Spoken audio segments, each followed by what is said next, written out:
প্রথম আলোর প্রধান শিরোনাম, প্রধানমন্ত্রীর চীন সফর, চীন নিবিড় কৌশলগত অংশীদার হতে চায়। প্রতিবেদনটিতে বলা হয় ৮ই জুলাই চীন সফরে যাচ্ছেন প্রধানমন্ত্রী শেখ হাসিনা।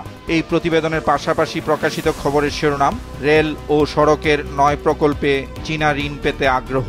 পত্রিকাটির দ্বিতীয় প্রধান শিরোনাম, কোটা বাতিলের দাবিতে অবরোধ সরকারি চাকরি। এতে বলা হয়, গতকাল শাহবাগ মোড় অবরোধ করেন শিক্ষার্থী ও চাকরি প্রত্যাশীরা। ঢাকা আরিচা মহাসড়ক ও জাহাঙ্গীরনগর বিশ্ববিদ্যালয়ের শিক্ষার্থীদের একাংশ মহাসড়ক অবরোধ করে। এতে বলা হয়, দাবি আদায়ে শিক্ষার্থী ও চাকরি প্রত্যাশীরা শাহবাগ মোড়ে অবরোধ সৃষ্টি করেন। জাহাঙ্গীরনগর বিশ্ববিদ্যালয়ের শিক্ষার্থীদের একাংশ ঢাকা আরিচা মহাসড়ক অবরোধ করে রাখে। পত্রিকাটির প্রথম পৃষ্ঠার দ্বিতীয় ভাগে প্রকাশিত আরেকটি গুরুত্বপূর্ণ খবরের শিরোনাম, সর্বজনীন পেনশন, অর্থমন্ত্রী বললেন শিক্ষকদের আন্দোলন অযৌক্তিক। প্রতিবেদনটিতে বলা হয়েছে, শিক্ষক আন্দোলনে পাবলিক বিশ্ববিদ্যালয়গুলো অচল।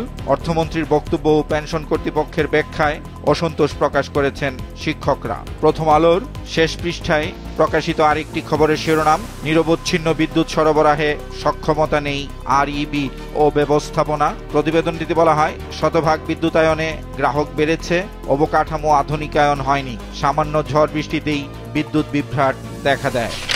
সমকালের প্রধান শিরোনাম, অলস পড়ে নষ্ট হচ্ছে 283 কোটি টাকার চিকিৎসা যন্ত্র, সুপার স্পেশালাইজড হাসপাতাল।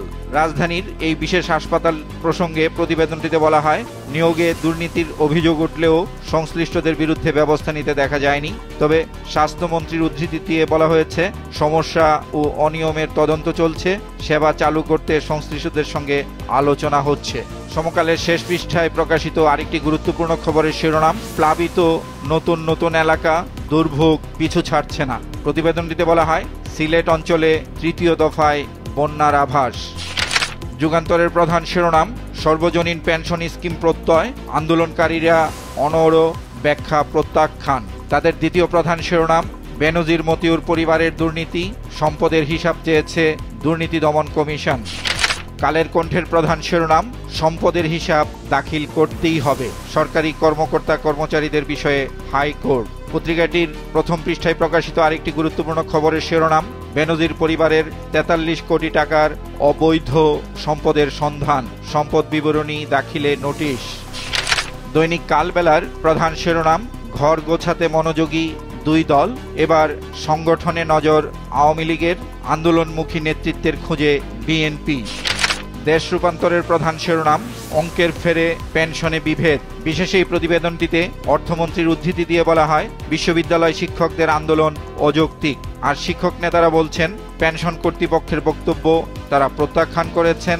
পত্রিকাটির প্রথম পৃষ্ঠায় প্রকাশিত আরেকটি গুরুত্বপূর্ণ খবরের শিরোনাম, সাগর রুনি হত্যা, বিলম্ব তদন্ত বিচার ব্যবস্থাকে ক্ষতিগ্রস্ত করছে। বাংলাদেশ প্রতিদিনের প্রধান শিরোনাম, হিসাব দিতেই হবে সম্পদের, হাইকোর্টের নির্দেশ। প্রতিবেদনটিতে বলা হয়, সরকারি চাকরিজীবীদের হিসাব দাখিল সংক্রান্ত বিধি যথাযথভাবে বাস্তবায়ন করতে হবে, যে কোনো মূল্যে দুর্নীতি অর্থ পাচার বন্ধের তাগিদ। তাদের দ্বিতীয় প্রধান শিরোনাম, উত্তাল পাবলিক বিশ্ববিদ্যালয়। প্রতিবেদনটিতে বলা হয়, একদিকে কোটার প্রতিবাদে চলছে শিক্ষার্থীদের অবরোধ বিক্ষোভ, অন্যদিকে প্রত্যয় স্কিম প্রত্যাহারের দাবিতে শিক্ষকরা আন্দোলন চালিয়ে যাচ্ছেন। তারা দাবি আদায়ে অনড়, এই আন্দোলনকে বলছেন বাঁচা মরার লড়াই।